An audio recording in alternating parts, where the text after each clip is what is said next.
कल दिनांक 13/9/25 की संध्या में औद्योगिक थाना क्षेत्र अंतर्गत एक सूचना प्राप्त हुई थी कि 5 की संख्या में कार पर सवार कुछ अपराधकर्मी हैं जो कि कुरियर कंपनी लूटने के लिए निकले हैं। जिस क्रम में एक टीम का गठन किया गया था पुलिस अधीक्षक महोदय के द्वारा। टीम के द्वारा जो है वाहन जांच के क्रम में 5 जो अपराधकर्मी थे उनमें से एक फरार हो गया और 4 अपराधकर्मियों को कार में दबोच लिया गया। उनके कार को जब चेक किया गया और उनकी जो तलाशी ली गई, उनके पास से एक देसी कट्टा और एक देसी पिस्टल और साथ में 19 जो है 7.65 का गोली मिला और एक देसी कट्टा का जिंदा गोली मिला था।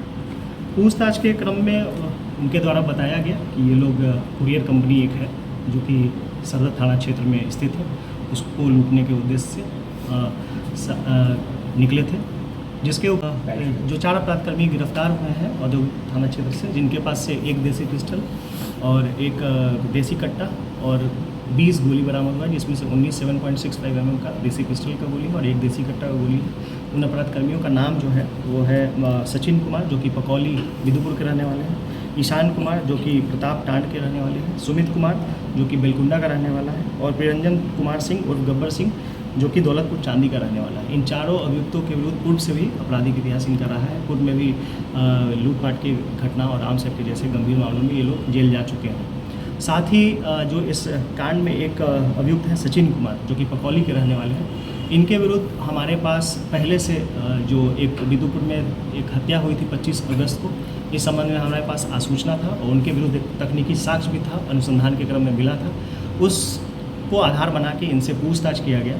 पूछताछ के क्रम में उस हत्याकांड का इनके द्वारा खुलासा किया गया। बताया गया कि जो मृतक थे शिवशंकर प्रसाद सिंह और ये सचिन कुमार, साथ में इनके एक कुंदन सिंह है जो कि जिनका नाम तूफानी भी है, साथ में दीवानी उर्फ कुणाल सिंह, ये सभी पकौली के रहने वाले हैं। एक कुंदन सिंह है जो कि भैरवपुर के हैं जो मृतक के भतीजा थे। इन सभी के द्वारा एक साथ मिलकर शराब का धंधा किया जा रहा था। उस शराब के धंधा को लेकर पैसे का विवाद हुआ था और उसी विवाद को लेकर इन लोग के बीच में आपस में अनबन हुई थी। इस अनबन के उपरांत फिर दिनांक 18 अगस्त को पानापुर धर्मपुर में एक विवाह भवन है, वहाँ भी आपस में इन लोग का मारपीट हुआ था और गाली गलौज हुआ था, जिसमें मृतक के द्वारा जो है जाकर वहाँ पे गालियाँ दी गई थी। इसी बात से क्षुब्ध होकर और ये लोग के द्वारा साजिश रचा गया और इस हत्याकांड को अंजाम दिया गया, जिसमें जिस हत्याकांड में ये शामिल है और उपरोक्त जिसका भी नाम बताया गया है वो सभी शामिल हैं। इसमें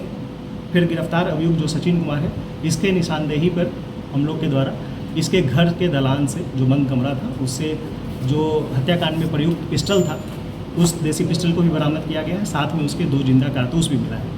तो इस प्रकार जो है इस पूरे हत्याकांड का जो है सफल उद्भेदन हुआ है। उसमें जो अन्य अभियुक्त जिसका भी नाम आया है उसकी गिरफ्तारी के लिए हम लोग छापेमारी कर रहे हैं और सभी के विरुद्ध पर्याप्त साक्ष्य हम लोग को मिला है। लेन देन जो इनका था लगभग बताया गया था कि 40 पेटी माल का लास्ट में ट्रांजैक्शन हुआ था। उस 40 पेटी माल का जो है हेराफेरी की बात आ रही थी कि उसके पैसे का लेन देन नहीं हुआ था, जिसके कारण विवाद इन लोग का चल रहा था। और अनुसंधान के क्रम में हत्याकांड के अनुसंधान के क्रम में जो हम लोग फॉरेंसिक टीम के द्वारा जो है मोबाइल जो मृतक के मोबाइल का उसका भी जांच करवाए थे, उसमें भी हम लोग को पर्याप्त साक्ष्य मिला है कि वो शराब के धंधा में संलिप्त थे और जो अभियुक्त हैं और जो हम लोग का सूचना है उसमें भी ये सारी चीज़ें तथ्य सामने आई है कि शराब के धंधा में ये सभी लोग संलिप्त थे और उसी के कारण अनबन हुआ और अनबन के उपरांत जो है पैसा को गबन करने के उद्देश्य से ये हत्याकांड और जो मारपीट हुई थी उससे भी क्षुब्ध थे। तो उस दोनों पहलू को ध्यान में रखते हुए लोग के द्वारा जो साजिश के तहत इस हत्याकांड को अंजाम दिया गया है।